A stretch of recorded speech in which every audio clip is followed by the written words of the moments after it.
अस्सलामुअलैकुम फ्रेंड्स, मैं ख़ान नाज़मीन शरीफ। आज की इस वीडियो में हम लोग टेट 2017 के जो क्वेश्चंस हम लोग सॉल्व कर रहे थे। 2017 में जो टेट हुआ था उसके हम लोग ने कुछ 150 क्वेश्चन प्रीवियस वीडियोस में सॉल्व किए हैं। आज हम लोग 151 से स्टार्ट करेंगे। अगर आप मेरे चैनल पर नए हैं तो प्लीज़ मेरे चैनल को सब्सक्राइब ज़रूर करें, बेल आइकन ज़रूर दबाएं और लाइक और शेयर भी ज़रूर करें अगर आपको मेरी वीडियो पसंद आई तो चलिए स्टार्ट करते हैं। फर्स्ट क्वेश्चन है,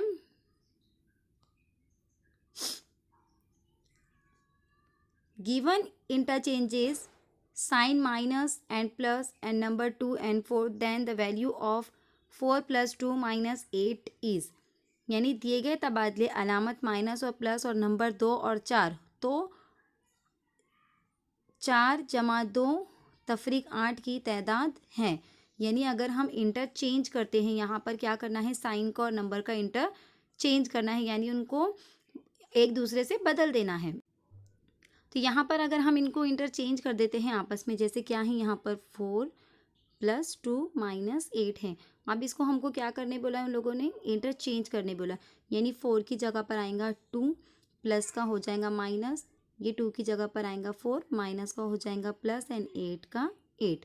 तब यहाँ पर हमको क्या करना होगा, पहले इनका सब्सट्रैक्शन करना होगा। यानी 2 में से 4 तो नहीं जा सकते, तो हम रिवर्स लेंगे, 4 में से 2 निकालेंगे तो कितना बचेगा 2। जबकि हमने रिवर्स किया है यहाँ पर कि हमने उल्टा अमल किया है, हमने 4 में से 2 निकाला है। जबकि अमल कैसा होता है मैथ्स में, इस तरह से होता है, उल्टे हाथ से सीधे हाथ की तरफ होता है, बराबर, लेफ़्ट टू राइट होता है। लेकिन हमने राइट टू लेफ़्ट किया है, यानी हमने 4 में से 2 निकाला है, तो इसके लिए हमको क्या करना होगा, 2 को माइनस लगाना होगा, देन प्लस हो जाएगा 8। अब क्या करेंगे हम लोग, 8 में से 2 में से 8 जा सकता है कि नहीं, तो हमको 8 में से 2 निकालना होगा। 8 में से 2 निकालेंगे तो कितना होगा, 6 होगा। अब यहाँ पर कौन सी अलामत आएंगी, तो यहाँ पर ग्रेटर कौन सा है, बड़ा कौन सा है, 8। यहाँ भी अगर हम देखें तो बड़ा क्या है, 4 है, और 4 को कौन सी अलामत थी, माइनस, इसके लिए इनके आंसर को माइनस की अलामत आई। वैसे ही अगर हम यहाँ पर देखेंगे तो बड़ा क्या है, 8 है, यानी आंसर को जो अलामत आएंगी वो कौन सी आएंगी, प्लस की आएंगी। लेकिन प्लस की अलामत यूजुअली हम लोग नहीं लगाते हैं, मतलब इसको सिर्फ हम 6 ही कंसीडर करेंगे। तो इसका आंसर क्या आना चाहिए, बी आना चाहिए, 6। तो इसका करेक्ट आंसर क्या होगा, 6 होगा। देन क्वेश्चन नंबर 152 है, सुडोलॉजिया फैंटास्टिका और मिथोमानिया टर्म इज टू डिस्क्राइब। यानी जो सीडोलॉजिया और फैंटास्टिकिया या मिथोमेनिया इस्तेलाह का इस्तेमाल किस लिए किया जाता है, मतलब ये जो इतना डिफ़िकल्ट, इतना कॉम्प्लिकेटेड जो हमको ये टर्म नज़र आ रहा है, तो ये किसके लिए इस्तेमाल किया जाता है, किस चीज़ के लिए। कंपल्सिव डिसऑर्डर हैं कि ये जिबरी खराबी के लिए इस्तेमाल किया जाता है, ऑटिस्टिक चाइल्ड के लिए, या बचपन का ख्याल बाफ के लिए, या वायलेंट चाइल्ड के लिए, यानी पुरतशद्दुद चाइल्ड, ऐसे चाइल्ड जो बात बात पर झगड़ा फसाद करने लग जाते हैं, या नन ऑफ द अबॉय, यानी इनमें से कोई नहीं। तो ये जो है ये क्या है, कंपल्सिव डिसऑर्डर है, यानी जबरी खराबी है। ये जो है ये साइकोलॉजी से रिलेटेड जो डिसऑर्डर वगैरह जो हैं उसमें से ये एक कंसेप्ट है। तो ये आपके चाइल्ड डेवलपमेंट है, साइकोलॉजी और साइंस दोनों की मिलीजुली कंसेप्ट है ये। क्वेश्चन नंबर 153 है, COBOL, Java, Fortran are all. यानी ये जो कोबोल, जावा या फोर्ट्रान ये क्या है, ये तमाम क्या है, ट्राइब्स ऑफ साउथ अमेरिका है, यानी south America, sorry south Africa. यहाँ पर अफ्रीका गिवन है, यहाँ पर अमेरिका गिवन है, तो जो भी है साउथ अमेरिका या अफ्रीका के कबाइल हैं ये। क्या कंप्यूटर प्रोग्रामिंग लैंग्वेजेस है, यानी कंप्यूटर की जो प्रोग्रामिंग लैंग्वेज है क्या वो है ये, या language of various nomadic tribe है, यानी मुतअद्दिद खाना बदोश कबाइल की ज़बानें हैं ये, या फिर नन ऑफ दीज, यानी इनमें से कोई नहीं है। तो अगर आप गौर करेंगे तो भले ही हमें ये तीनों में से तीनों के मीनिंग नहीं पता है, लेकिन जो जावा है, ये जावा जो है ये हमने कभी ना कभी जब मैथ्स के सॉरी कंप्यूटर का अगर बेसिक कोर्स भी किया होगा तो उसमें जावा स्क्रिप्ट आती है, यानी कंप्यूटर लैंग्वेज है ये, क्या है, कंप्यूटर लैंग्वेज है जावा। तो इस एक को भी अगर हमने पहचान लिए तो हम आसानी से आइडेंटिफाई कर सकते हैं कि ये तीनों भी क्या है, कंप्यूटर प्रोग्रामिंग लैंग्वेजेस है ये। क्वेश्चन नंबर 154 है, Each question has a main statement followed by 4 statements labeled A, B, C, and D. Choose the ordered pair of statement where the first statement implies the second and the two statements are logically consistent with the main statement. यानी if I score well, I will get admission. यानी ये जो statement है main statement, ये 4 statement क्या है, logically consistent है, जो कि मेन स्टेटमेंट से लॉजिकली कंसिस्टेंट है, मंतकी मरकज़ी बयान के मुताबिक जुड़ते हैं। तो इनमें से ऐसे कौन से 2 स्टेटमेंट हैं जो कि मेन स्टेटमेंट के हिसाब से लॉजिकली कंसिस्टेंट है, हमको वो देखना है। अब यहाँ पर हम इसको उर्दू में देख लेते हैं, जुमले क्या हैं। अगर मैंने अच्छे नंबर लिए तो मुझे दाखिला मिल जाएगा। अब यहाँ पर अगर हम देखेंगे, इस टाइप के क्वेश्चन हमने पिछली वीडियोस में भी किए, 2-3 क्वेश्चंस किए। तो इसमें हमको देखना है कि जो मेन सेंटेंस है वो निगेटिव की तरफ जा रहा है या पॉजिटिव की। अब यहाँ पर अगर हम देखेंगे कि अगर मैंने अच्छे नंबर लिए तो ये भी क्या है, हमारा पॉजिटिव है, उसका जो असर होगा वो भी क्या होगा, पॉजिटिव। तो मुझे दाखिला मिल जाएगा, मतलब इसका असर भी क्या हो रहा है, पॉजिटिव हो रहा है। यानी दोनों भी जो सेंटेंस है वो कैसे हैं, पॉजिटिव है। यानी जो मेन है वो भी पॉजिटिव है और उसकी वजह से जो असर हो रहा है वो भी क्या है, पॉजिटिव ही हो रहा है। तो यानी जो 2 सेंटेंस जो लॉजिकली कंसिस्टेंट होंगे वो भी कैसे होंगे, एक दूसरे से पॉजिटिव होंगे। यानी मैंने अच्छे नंबर लिए और मुझे दाखिला मिल गया, ये दोनों भी पॉजिटिव हैं अगर चारों सेंटेंस हम देखें तो। और मैंने अच्छे नंबर नहीं लिए और मुझे दाखिला नहीं मिला, ये दोनों निगेटिव है। तो ये मेन सेंटेंस से किसी भी तरह से कनेक्टेड नहीं है। तो यहाँ पर जो लॉजिकली कनेक्टेड होंगे या कंसिस्टेंट होंगे वो कौन से होंगे, ए और बी होंगे।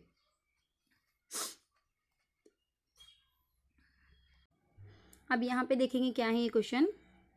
The question below has 3 atom having certain relationship among them. The same relationship is expressed by sets of circle. Each circle represent 1 item irrespective of its size. Match the item with right set of circle. यानी मंदरजल सवाल में 3 item हैं जिनके माबैन मुख्तलिफ ताल्लुकात हैं। दायरों के एक सेट के ज़रिए यकसा ताल्लुक ज़ाहिर किया जाता है। हर दायरा साइज से कतई नज़र एक आइटम की नुमाइंदगी करता है। आइटम को दायरों के दुरुस्त सेट के साथ मिलाएं। यानी यहाँ पर क्या है, river, canal, perennial source of water, यानी जो दरिया और जो लहरें हैं वो क्या है, पानी का मुस्तकिल ज़रिया है। तो ये जो दायरे बने हैं, ये कौन सा दायरा है जो इन रिलेशनशिप को अच्छे से जाहिर करता है कि जो रिवर और जो कैनल है, ये जो नदियाँ और लहरें हैं वो क्या है, पानी के मुस्तकिल सोर्सेस से। तो अगर हम देखेंगे तो नदियाँ और नहर दोनों के भी इम्पोर्टेंट क्या है, यहाँ पर सेम है कि दोनों भी क्या है, पानी के मुस्तकिल ज़रिया है। तो यहाँ पर हम अगर देखेंगे तो इसका आंसर क्या आना चाहिए था, ई आना चाहिए, क्योंकि ये कनेक्टेड तो नहीं है, पानी के ये जो सोर्सेस ये कनेक्टेड नहीं है। इसमें अगर देखेंगे तो यहाँ पर ये जो है कि मतलब यहाँ पर ऐसे अगर सर्कल हम देखेंगे तो इसका मतलब ये हो जाता है कि जो नहर है ये नदियों में शामिल है और नदी जो है ये काय में शामिल है, पानी के सोर्सेस में। तो ऐसा भी नहीं है, ये भी नहीं होगा। तो यहाँ पर इसका जो करेक्ट आंसर होना चाहिए ना वो क्या होगा, इसका करेक्ट आंसर होगा ई। क्यों, क्योंकि इस पानी के, अगर हम ये वाला सर्कल लेते हैं कि पानी के ज़राए कौन कौन से हैं, पानी के ज़राए, तो पानी के ज़राए कौन कौन से हैं, नदियाँ हैं और नहरें हैं, पानी के मुस्तकिल ज़रिया है। तो यहाँ पर इसका फिगर इस तरह से बनेगा। ये सिलोजिज्म का क्वेश्चन है।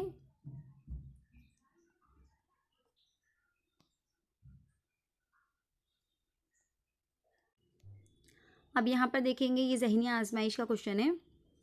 क्या है question, in the following question a problem figure matrix is given with one or more term missing followed by 4-5 answer figures. Find the correct answer figure that will replace. यानी यहाँ पर जो है, यहाँ पर क्या गिवन है कि मंदरजल सवाल में एक मसाइली फिगर मैट्रिक दिया गया है जिसमें एक से एक ज़्यादा इस तरह गायब है। इसके बाद 4-5 जवाबी फिगर है, वो सही जवाबी फिगर बताए जो इसकी जगह ले लेंगे। यानी इसके अंदर ये जो क्वेश्चन मार्क है, इन शॉर्ट क्या पूछा है, क्वेश्चन मार्क की जगह पर कौन सा फिगर आएगा ऑप्शन में से, हमको वो देखना है। तो इसके लिए पहले हमको ऊपर के इस पे गौर करना होगा कि जो फर्स्ट वाला बॉक्स है उसमें कितने बने हुए हैं, 4 बने हुए, यहाँ पर कितने हैं 3 हैं, फिर यहाँ पर कितने हैं 2 है, मतलब क्या होते गए ये कम होते गए। वैसे यहाँ पर 3 ट्री हैं, यहाँ पे 2 ट्री हैं, यहाँ पर 1 नीचे, मतलब यहाँ पर भी ट्री की तादाद क्या हो गई कम होती गई। वैसे अगर यहाँ पर हम देखेंगे तो कितने हैं 3-3 की जोड़ी है, यहाँ पर उसके बाद कितने 2-2 की जोड़ी, तो मतलब यहाँ पर कितने की जोड़ी आनी चाहिए 1 की जोड़ी आनी चाहिए। इस तरह से यहाँ पर 1 की ही जोड़ी बनेंगी, इस तरह से फिगर होगा। तो ये फिगर कहाँ पर है ऑप्शन नंबर बी में, तो इसका करेक्ट आंसर क्या होगा ऑप्शन नंबर बी होगा। इस तरह के क्वेश्चन को सॉल्व करने के लिए हमको पहले जो इसके पहले जो गिवन है हमको उस उनके बीच में ताल्लुक, उनके बीच में क्या रिश्ता है, कौन सा पैटर्न फॉलो हुआ है, उसको अच्छे से समझना होगा। उसके बाद इस तरह के क्वेश्चन को हम लोग सॉल्व कर पाएंगे। ये ज़हनी आजमाइश का क्वेश्चन है। ऐसे क्वेश्चन की प्रैक्टिस के लिए आप 5th और 8th की जो स्कॉलरशिप की बुक है आप वो क्या कर सकते हैं रेफ़र कर सकते हैं। 5th और 8th की स्कॉलरशिप की बुक, वो उसमें बहुत सारे ज़हनी आजमाइश की जो बुक है उसमें बहुत सारे सवालात दिए गए हैं। आप चाहे तो उसमें से प्रैक्टिस कर सकते हैं इस तरह के क्वेश्चन के लिए। इन the following questions which answer figure will complete the pattern in the question figure, यानी यहाँ पर ये जो क्वेश्चन फिगर हैं इसके अंदर इस पैटर्न को कंप्लीट करने के लिए कौन सा फिगर आ सकता है। यहाँ पर ये जो जो ऑप्शन दिए हुए जवाबी फिगर इनमें से कौन सा आएगा इस पैटर्न को कंप्लीट करने के लिए। अब यहाँ पे अगर हम देखेंगे ये इस तरह से कुछ बना हुआ है, ऐसे ऐसे ऐसे कुछ बना हुआ है, यहाँ पर फील है इसके, यहाँ पर भी फील है, तो ऑब्वियसली जाहिर सी बात है यहाँ पर भी क्या होगा फील होगा वो। तो यहाँ पर फील होने के लिए उसको कौन सा आप लग सकता है, मेरे हिसाब से तो 1 आना चाहिए इसका आंसर। जी हाँ, इसका आंसर 1 ही है। क्यों? क्योंकि जो 1 है अगर हम इसको यहाँ से इस तरह से है ये 1 बना हुआ, अगर ऐसा मैं यहाँ से ज्वाइन कर लेती हूँ तो यहाँ पर ये 1 क्या हो जाएगा कंप्लीट हो जाएगा। मतलब इसको उठाकर अगर हम यहाँ पर लगा देते हैं तो ये फिगर क्या हो जाएगा कंप्लीट हो जाएगा। तो क्या आंसर आ जाएगा इसका 1 आंसर आ जाएगा।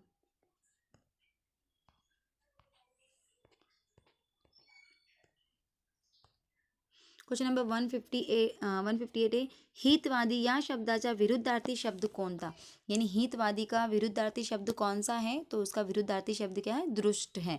इसको ज़्यादा एक्सप्लेन करने की ज़रूरत नहीं क्योंकि ये डायरेक्ट क्वेश्चन है। इसके लिए आपको इंग्लिश के एंटोनिम सिनोनिम्स और मराठी के समानार्थी विरुद्धार्थी शब्द ये सब क्या करना होगा एक बार अच्छे से पढ़ना होगा क्योंकि कुछ भी आ सकता है। A sentence with an underlined word is given below. Find the word which is opposite meaning to the underlined word from the given option. यानी अब हमको क्या करना है इसका अपोजिट ढूंढना है। Shiva was deeply wounded by the treachery of his close relatives and old friends. तो यहाँ पर इसका अपोजिट क्या आ जाएगा, तो इसका अपोजिट क्या आ जाएगा यहाँ पर लॉयल्टी। लॉयल्टी यानी क्या ईमानदार, तो इसका मतलब क्या हो सकता है फिर यहाँ पर बेईमान। यानी ये क्या है कि जो शिवा है वो ज़ख्मी हो गया था किसके ज़रिए, उसके बहुत ही क्लोज रिलेटिव और जो पुराना दोस्त था वो कैसा था बेईमान था, उसकी बेईमानी की वजह से। तो उसका अपोजिट क्या आ जाएगा फिर लॉयल्टी आ जाएगा। निर्देश खालील शब्दांची तार्किक क्रमानुसार मांडणी करा, यानी क्या है arrange the following in logical order, यानी हमको क्या करना है लॉजिकल ऑर्डर में इसको हमको ये करना है ऑर्डर देना है। ये जो है ये सीडीपी से रिलेटेड क्वेश्चन है, चाइल्ड डेवलपमेंट एंड पेडागोजी से रिलेटेड क्वेश्चन है। उसमें हमने जो बच्चों के जो देखे थे ग्रुप देखे थे डेवलपमेंट के हिसाब से या उम्र के हिसाब से जो ग्रुप बनाए गए थे बच्चों के, जैसे बलूगियत का है जो भी है बलूगियत है, फिर इन्फेंसी है, बालिग है, बचपन है, इब्तदाई बचपन, आखिरी बचपन, ये सारे जो है ये आपको सीडीपी की साइकोलॉजी की जो बुक है डीएलएड की उसमें आपको ये मिल जाएगा। तो वहाँ इसके हिसाब से बच्चे के पहले क्या आता है उसके बाद में कौन सी स्टेज आती है, ये जो स्टेज है उम्र के हिसाब से इसको हमको सीक्वेंस में लगाना है। तो पहले क्या आ जाएगा यहाँ पर सबसे पहले क्या आएगा शीर ख्वार आएंगे यानी इन्फेंसी आएगा, सबसे पहले चौथे नंबर का आएगा इन्फेंसी। उसके बाद क्या आएगा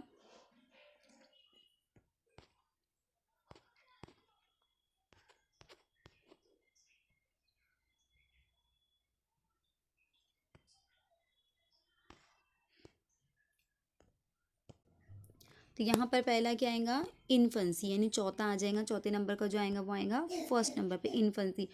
इन्फेंसी के बाद क्या आएगा, चाइल्डहुड आएगा, यानी थर्ड आएगा उसके बाद ये वाला।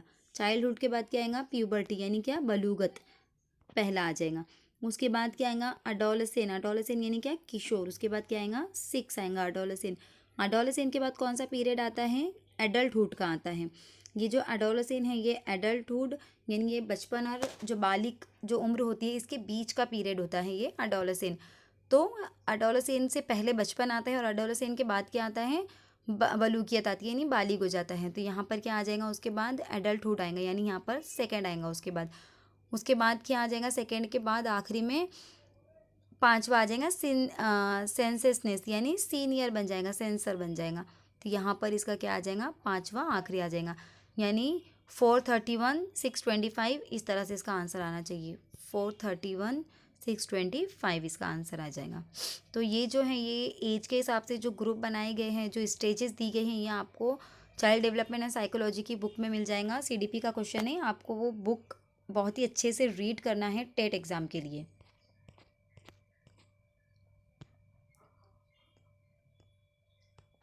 उसके बाद है, in the following question a series of figures are given, select from among the alternatives one set of group into which the figures can be classified. यानी मंदजसल सवाल में फिगर की एक सीरीज दी गई है, मुतबादलात में से ग्रुप का एक ऐसा सेट मुंतखब करे जिसमें फिगर की दर्जाबंदी की जा सके। तो यहाँ पर क्या करना है हमको, यहाँ पर ग्रुप बनाना है हमको कि कौन से फिगर एक दूसरे से रिलेटेड नज़र आ रहे हैं, उस हिसाब से हमको ग्रुप बनाना है। तो अगर हम देखेंगे तो यहाँ पर ये जो फर्स्ट है बी, अगर इसके ग्रुप हम देखते हैं, पहला ग्रुप क्या कौन सा है, 3 8 4 का है। तो 3 कौन सा है, यहाँ पर ये वाला 3 है, ये वाला 8 है और ये वाला 4 है। तो ये जो फिगर है इनमें बहुत सारी सिमिलैरिटीज़ है, क्योंकि इनके सेंटर से क्या हो रही हैं, इस तरह से एक लाइन जा रही हैं। चाहे वो फिगर में थोड़े बहुत जो भी हैं डिफरेंस है, लेकिन जो उनका पैटर्न एक ही फॉलो हुआ है कि इनके सेंटर से क्या हो रही हैं, लाइन इस तरह से जा रही हैं। ओके, इस तरह से तो ये एक ग्रुप मतलब मैच कर रहा है। उसके बाद अगर हम देखेंगे 9 2 और 6, ये 9 है, ये 2 हैं और ये 6 हैं। तो इनके क्या हो रहा है, इनकी ये पूरे फिगर हैं और फिर इनके सेंटर से कुछ इस तरह से लाइनें बनी हुई हैं, यानी ये तीन जो है पूरे पैक फिगर है ये, और इनके बीच में से इस तरह से जो है लाइनें जा रही हैं इस तरह से। तो ये एक इनकी जोड़ी बन गई, यानी हमको मैचिंग फिगर की ग्रुप बनाना है। उसके बाद लास्ट वाला जो ग्रुप है वो कौन सा है, 7 वाला है, इस तरह से कुछ है वो 7। उसके बाद क्या है 1 वाला इस तरह से कुछ है 1। उसके बाद क्या है 5 वाला इस तरह से कुछ, यानी ये भी पूरे फिगर है, लेकिन ये जो इनके साथ जो लाइनें गई हैं वो बाहर की तरफ गई हैं। तो इस तरह से फिगर के अंदर कुछ सिमिलैरिटीज़ है, तो उन सिमिलैरिटीज़ को मैच करके हमको इनके ग्रुप बनाने हैं। तो वो ग्रुप किस हिसाब से बन रहे हैं, यहाँ पर बी में बन रहे हैं, ऑप्शन नंबर बी। ये भी जो है ज़हनी आजमाइश का क्वेश्चन है, इसके लिए आपको इसके बहुत सारी प्रैक्टिस करनी होगी, क्योंकि किसी भी तरह से पैटर्न वगैरह कुछ भी दे सकता है आपको इसमें। If both parents are left handed, chances of having left handed baby are, यानी अगर पेरेंट्स दोनों मदर और फादर दोनों भी क्या है लेफ्ट हैंडेड है, तो बेबी के लेफ्ट हैंड होने के चांसेस कितने हो जाते हैं। तो यहाँ पर इसके जो चांसेस है वो कितने हो जाते हैं, 50% चांसेस हो जाते हैं। यानी हो सकता है कि वो राइट हैंडेड भी हो या हो सकता है कि वो लेफ्ट हैंडेड भी हो। तो प्रोबेबिलिटी अगर हम 100 पकड़े तो चांसेस 50% लेफ़्ट के हो जाएंगे और 50% किसके हो जाएंगे, राइट के हो जाएंगे। लेफ़्ट और राइट के 50-50%, तो 50 को यहाँ पर हम क्या करेंगे 0.5 कंसिडर करेंगे। तो कितने चांसेस हो जाएंगे उसके, 0.5 कंसिडर हो जाएंगे इसके। नो चांसेस ऐसा तो नहीं हो सकता, क्योंकि हो सकता है ना कि अगर माँ बाप दोनों भी लेफ्ट हैंडेड है तो आते हैं बच्चे बेबीज़ भी लेफ्ट हैंडेड, और पूरे 100% चांस भी हम नहीं कर सकते कि आएगा ही, ऐसा ज़रूरी नहीं है।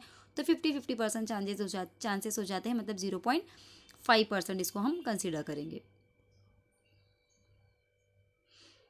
अब यहाँ पर ये जो कौवे वाली कहानी की जो हमने देखे थे सीक्वेंस से लगाकर उसमें नंबरिंग पूछा गया था, तो ये भी तीसरा या चौथा क्वेश्चन है। मतलब इस पर भी 4 से 5 क्वेश्चन एक ही सेट में पूछे गए हैं। मतलब अगर एक क्वेश्चन को हम अच्छे से ध्यान से तरतीब दे देते हैं तो हमारे ये 5 और वो जो बॉक्स वाले जो फ्रेंड्स वाला सर्कल वाला जो क्वेश्चन उस टाइप के क्वेश्चन के 5, यानी 10 मार्क्स हमारे फिक्स हो जाते हैं अगर हम 2 क्वेश्चन पर थोड़ा ज़्यादा टाइम देकर उसको अच्छे से मैनेज कर ले तो इस तरह के क्वेश्चन को छोड़ना नहीं है। थोड़ा सा 1-2 मिनट टाइम लग भी जाए तो उसको हमको अटेम्प्ट करना है, क्योंकि एक इन्फॉर्मेशन के ऊपर 5 क्वेश्चन गिवन है। अब यहाँ पर हमको क्या करना है, इसको सीक्वेंस से लगाना है। उसके बाद डायरेक्टली हम पहले क्वेश्चन देखेंगे, क्योंकि सीक्वेंस से हमने बहुत बार इसको लगा दिए। Which of the following should be the fourth sentence after arrangement, यानी चौथे नंबर पर कौन सा सेंटेंस आएगा अरेंजमेंट के बाद। तो यहाँ पर हम देख लेते हैं कि पहले कौन सा आएगा कि एक लोमड़ी ने कौवे को पनीर का टुकड़ा लिए हुए पेड़ पर बैठे देखा। फिर लोमड़ी ने कौवे के गाने की तारीफ शुरू की। फिर क्या किया, कौवे ने गाना गाना शुरू किया।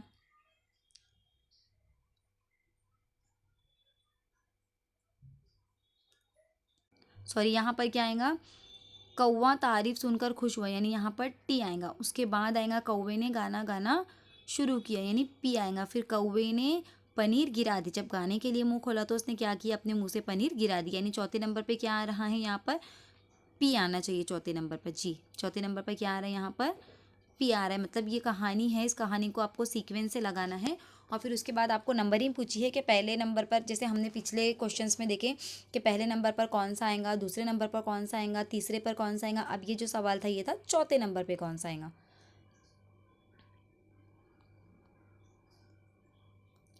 164 है, it is the daily routine that some students bring unhealthy food item from the school gate. You are you are full of sorrow to see these conditions of your students. What is its remedy, यानी ये रोज़ाना का मामूल है कि कुछ तलबा school के गेट से गैर सेहत बख्श खाने के आइटम लेकर आते हैं। अपने तलबा की ये हालत देखकर आपको बहुत तकलीफ़ होती है, इसका इलाज क्या है। मतलब आप कैसे रोकेंगे बच्चों को कि वो जो अनहेल्दी फूड जो ला रहे हैं, जो गैर सेहत बख्श खाना बाहर से ला रहे हैं, उसे ना खाएं। You will force to leave the peddlers of eatable from the school gates. अब खुर्दा फरोशों को स्कूल के गेट से हटने पर मजबूर करेंगे। या you will force the student to remain within the gate, या आप तलबा को गेट के अंदर रहने पर मजबूर करेंगे। या इन्फॉर्म द प्रिंसिपल।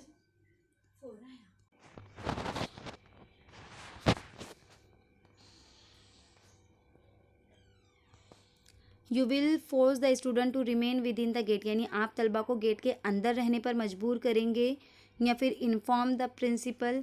या फिर फोर्थ वाला है announcing on the prayer ground in the morning and ask them to avoid such practices. तो ये सबसे बेस्ट सोल्यूशन होगा। यानी आप ऐसा तो नहीं कर सकते कि जो भी बेचने के लिए आ रहा है आप डायरेक्टली उनको तो नहीं बोल सकते ना कि आप यहाँ से गेट के बाहर चले जाओ, क्योंकि ऐसा ना कोई कानून है ना हम ऐसा कर सकते हैं। ओके। या फिर हम स्टूडेंट को भी फोर्स नहीं कर सकते कि वो गेट के अंदर ही रहें। कितने स्टूडेंट्स को रखेंगे हम गेट के अंदर, मतलब कहाँ कहाँ नज़र रखेंगे। और प्रिंसिपल को इन्फॉर्म करेंगे तो प्रिंसिपल उसका क्या सोल्यूशन निकाल सकते हैं, वो भी तो यही सोल्यूशन निकालेंगे ना कि हम क्या करें, एक साथ प्रेयर में जब सब बच्चे जमा होते हैं तो तभी बच्चों को बता दें असेंबली में कि इस तरह के खाने से या इस तरह के काम से बच्चे क्या करें, परहेज़ करें, अपने आप को बचाएं। देन 165 है, what is the full form of NPK, यानी NPK का फुल फॉर्म क्या हो सकता है। नाइट्रोजन फास्फोरस पोटेशियम, या नाइट्रोजन पोटेशियम फास्फोरस, या नियॉन पोटेशियम फास्फोरस, या नियॉन फास्फोरस पोटेशियम। तो इसका जो हो सकता है वो नाइट्रोजन फास्फोरस पोटेशियम, ये हमको मालूम होना चाहिए।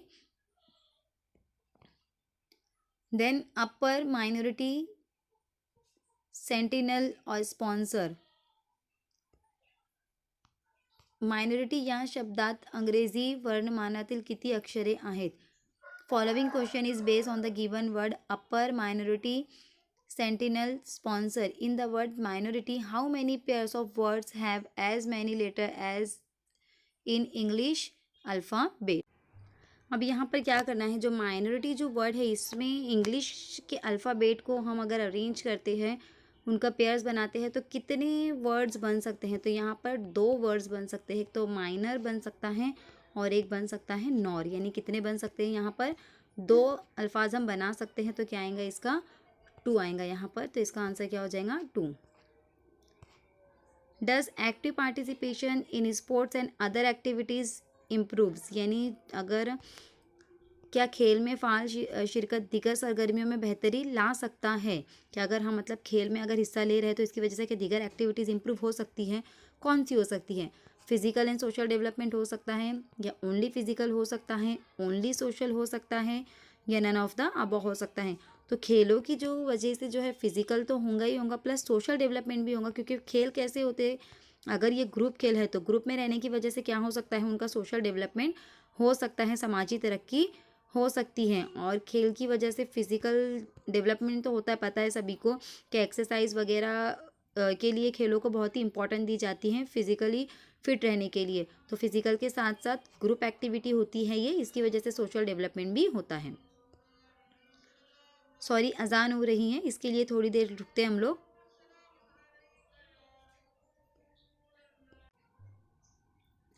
क्वेश्चन नंबर 168 है, in each of the following letter series, same of the letters are missing which are given in that order has as one of the alternatives below it।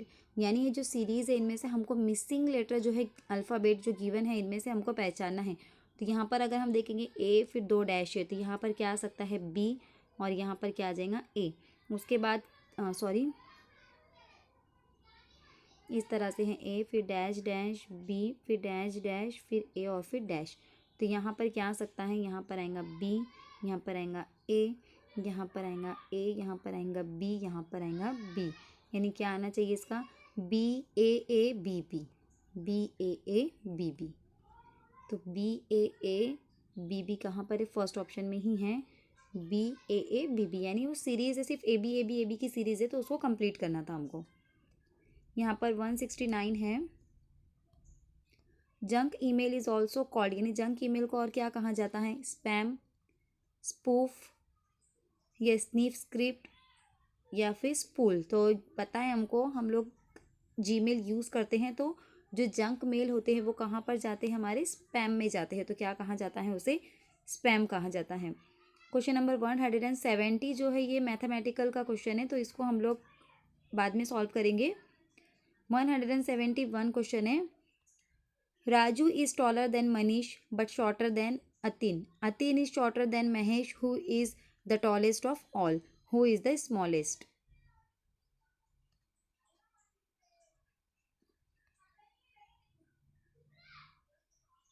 अब यहाँ पर हम देखेंगे, हम इसके हिसाब से क्या करेंगे, एक फिगर ड्रॉ करेंगे। इसको सॉल्व करने का सबसे बेस्ट तरीका है क्या है, पहले देखेंगे हम कि Raju is taller than Manish, यानी राजू कैसा है, मनीष से बड़ा है। तो यहाँ पर देखेंगे हम, राजू कैसा है, बड़ा है मनीष से। तो यहाँ पर हम लिखा देंगे बड़ा है, किससे बड़ा है, मनीष से। यहाँ पर MAN लिख देती हूँ मैं, मनीष से। बट राजू जो है वो छोटा है, किससे छोटा है, अतीन से, यानी छोटा है किससे, अतीन से छोटा है।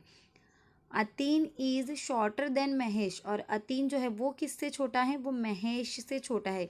और महेश जो है ये सबसे बड़ा है, हु इज़ द टॉलेस्ट। अगर हम ये साइन की तरफ देखेंगे तो इनमें सबसे बड़ा कौन सा हमको नज़र आ रहा है, महेश सबसे बड़ा नज़र आ रहा है, ये वाला। और सबसे छोटा कौन सा नज़र आ रहा है, M, क्योंकि जो साइन है, छोटे छोटे के जो साइन है वो सब इसी की तरफ जा रहे हैं, मनीष की तरफ जा रहे हैं। तो मनीष क्या हो जाएगा, इनमें सबसे छोटा, और महेश सबसे बड़ा हो जाएगा। यहाँ पर अगर हम देखेंगे तो मनीष सबसे छोटा और महेश क्या हो जाएगा, सबसे बड़ा हो जाएगा। तो हमको क्या पूछा है, हु इज़ द स्मॉलेस्ट, यानी सबसे छोटा कौन है। तो सबसे छोटा कौन है, यहाँ पर मनीष है। क्या करना है हमको, सिर्फ यहाँ पर फिगर ड्रॉ करना है। क्या है, Raju taller than, taller than यानी कैसा, राजू बड़ा है, राजू की तरफ टॉलर बड़े की साइन आएगा, किससे बड़ा है, मनीष से, यानी ये आ गया मनीष। बट शॉर्टर, लेकिन राजू छोटा है, मतलब अब छोटा हो गया, किससे छोटा हो गया, अतीन से, यानी ए आ गया यहाँ पर अतीन से। और अतीन किससे छोटा है, मतलब अब अतीन की तरफ छोटे का साइन लगेगा, किससे छोटा है, वो महेश से। अगर हम देखेंगे तो यहाँ पर महेश जो है, महेश की तरफ पूरे ग्रेटर के साइन महेश की तरफ जा रहे हैं। और अगर हम देखेंगे तो जो छोटे साइन है वो सब मनीष की तरफ जा रहे हैं। अगर हम इनमें से ये अल्फ़ाबेट को कैंसिल भी कर देंगे तो भी हमको मनीष ही सबसे क्या नजर आएगा, छोटा नजर आएगा। तो इसका करेक्ट आंसर क्या होगा, मनीष होगा, जो कि सबसे छोटा है।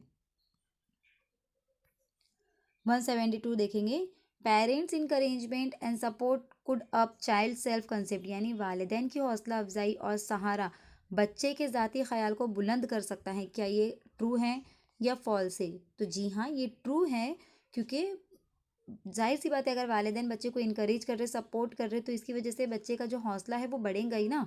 तो क्या हो जाएगा इसका? ट्रू हो जाएगा। अब यहाँ पर है, the question below has a statement followed by two conclusions number 1 and 2 based on his choose the option that is most suitable.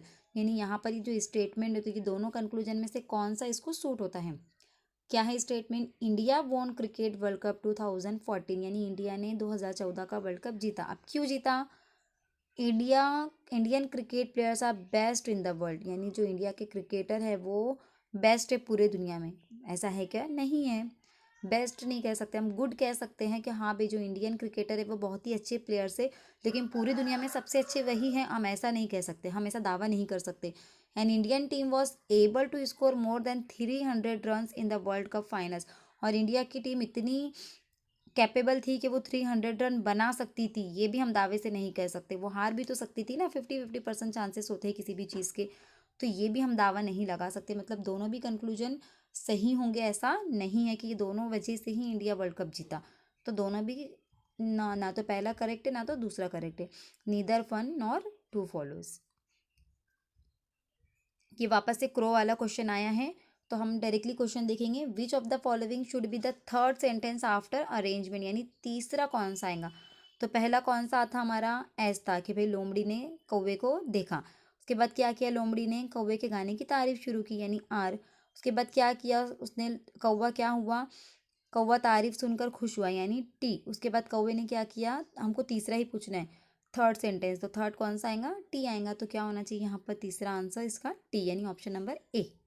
तो ये आ गया ऑप्शन नंबर ए हमारा इसका तीसरा। क्वेश्चन नंबर 175 है, a sentence with an underline phrasal verb is given below, out of the 4 option choose the one which can be suitable for the given phrasal verb. यानी हमको क्या करना है, इसको सब्सटीट्यूट कौन सा वर्ड कर रहा है वो देखना है। The criminal got away after killing 3 man, यानी क्या हो गया? वो जाहिर सी बात है, जो क्रिमिनल होगा, जो मुजरिम होगा, वो मर्डर करने के बाद क्या करेगा? भाग जाएगा, यानी स्केप करेगा। वो स्केप करना यानी क्या होता? भागना होता है यहाँ पर। तो इसका करेक्ट आंसर क्या आएगा? स्केप। तो आज की वीडियो में इतना ही। जो लास्ट 25 क्वेश्चन इंशाल्लाह ताला हम लोग नेक्स्ट वीडियो में देखेंगे। अगर आप मेरे चैनल पर नए हैं तो प्लीज़ मेरे चैनल को सब्सक्राइब कीजिए। अगर आपको मेरी ये वीडियो अच्छी लगी तो कमेंट सेक्शन में ज़रूर बताएं। लाइक करें, शेयर करें और सब्सक्राइब करना बिल्कुल भी ना भूलें। अल्लाह हाफिज़।